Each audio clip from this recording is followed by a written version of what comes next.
lidahnya digigit, ujungnya zi, dan ketika tanwin ataupun nun sukun berjumpa dengan dha tebal. Dha sama seperti contoh tadi ya. Dan juga ketika huruf shad itu juga harus tebal. Si su as su song, seperti itu ya. Bawahi jangan sampai ketukar. Huruf dha itu mengalirnya suara. Dha, bukan angin. Bukan. Angin bukan, tapi suara saja. Seperti itu ya. Dan huruf shad dia mengeluarkan angin. Nah, kalau shad mengeluarkan angin. Mudah-mudahan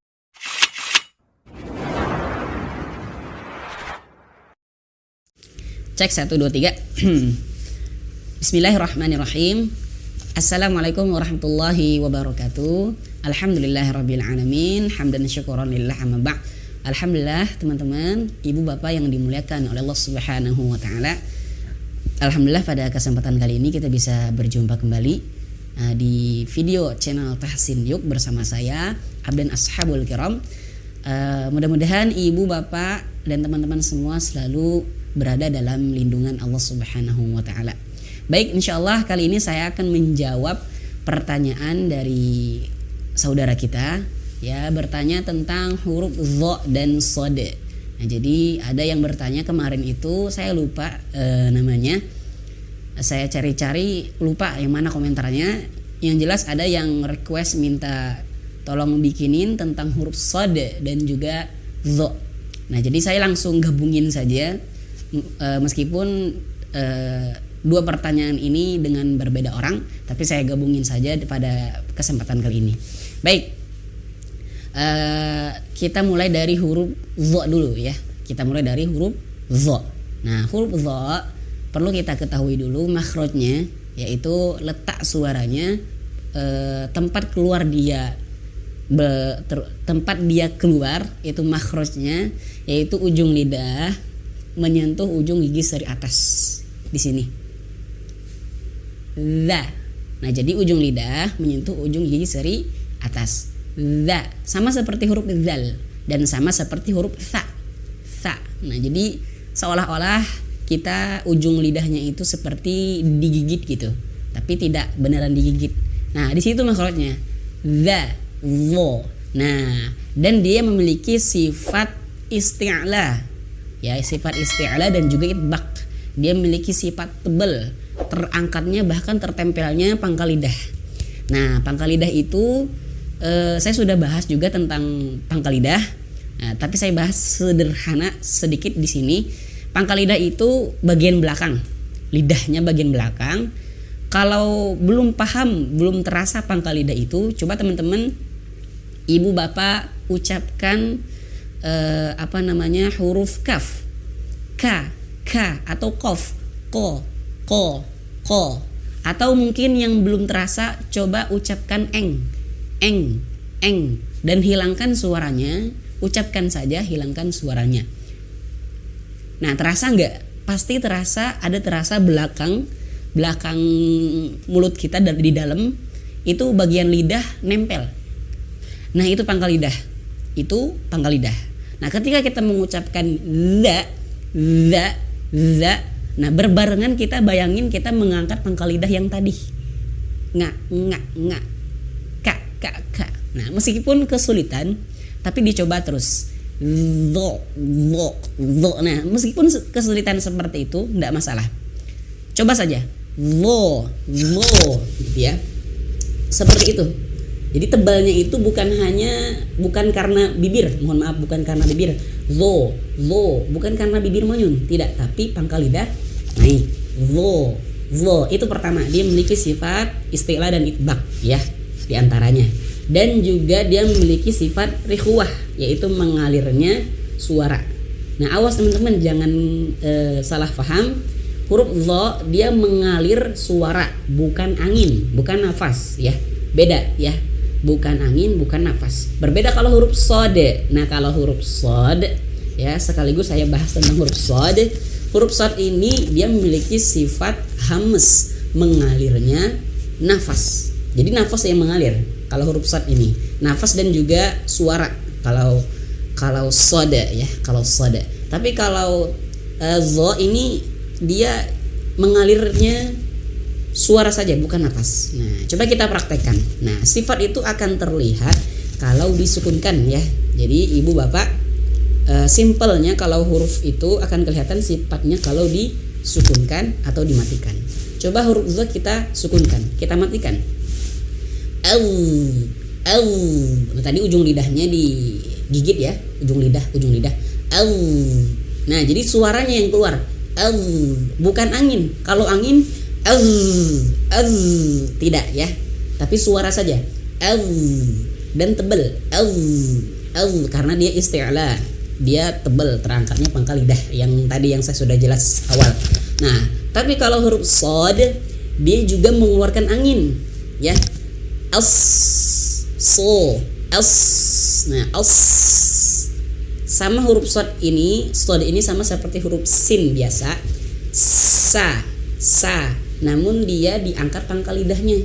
Nah, pangkal lidah yang tadi teman-teman ya, ketika kita mengucapkan huruf kaf atau eng, nah itu pangkal lidah dirasain. Kalau terus diucapkan, tapi diucapkannya itu suaranya dipelanin, nggak. Nah itu terasa. Nah kita ucapkan saja sa, nanti akan terasa pangkal lidah. Mohon maaf, kita ucapkan sa, tapi dirasain pangkal lidahnya dinaikin, ya Pak. Dirasain kayak mengucapkan eng tadi, berbareng. Sa, so. Nah seperti itu. Meskipun ada terputus-putus so, nah, itu wajar karena latihan. Tapi dilatih aja terus, insya Allah bisa. Sama seperti huruf tadi, zo ya. Paham ya teman-teman? Insya Allah mudah, dilatih aja terus seperti itu. Nanti insya Allah akan bisa. Coba kita praktekkan ke dalam metode yang biasa saya praktekkan dalam channel saya. Dan kita akan melihat bagaimana ketika dia ikhfa ya, ketika dia bertemu sebelumnya ada nun, sukun ataupun tanwin. Kita ambil huruf zo dulu. Kita coba ya. Zo, zi, zu, el. Nah, zo, zi, zu. Ketika zu manyun, zu, el. Ketika el sukun, suara keluar. El, tapi lidahnya digigit ya. Zu, zong. Nah di sini tanwin. Zu, zong, zoni, zozna. Nah di sini tanwin berjumpa dengan zo. Ikhfa ya. Nah ikhfanya yaitu persiapan ke huruf sesudahnya. Artinya nun tanwin atau nun sukun berjumpa dengan huruf zo, yaitu berarti persiapan ke huruf zo. Huruf zo tadi pangkal lidahnya naik ya, pangkal lidahnya naik dan ujung lidahnya digigit ya. Zu, zong. Nah jadi ketika zong tebal dan ujung lidah sudah menyentuh. Zu, zong, zoni, zozna. Bukan hanya sekedar deng saja. Zu, zang. Salah ya, tapi ditebelin. Zu, zong ya. Dimaafkan bibirnya agak manyun sedikit, insya Allah. Cek 1 2 3. Mohon maaf mikrofonnya jatuh. Mudah-mudahan tadi suaranya jelas ya. Ya, saya ulangi. Insya Allah tadi paham ya, teman-teman. Saya ulangi. Ketika zu, zong itu makhrajnya ikhfa'nya persiapan ke huruf zo. Jadi tebal.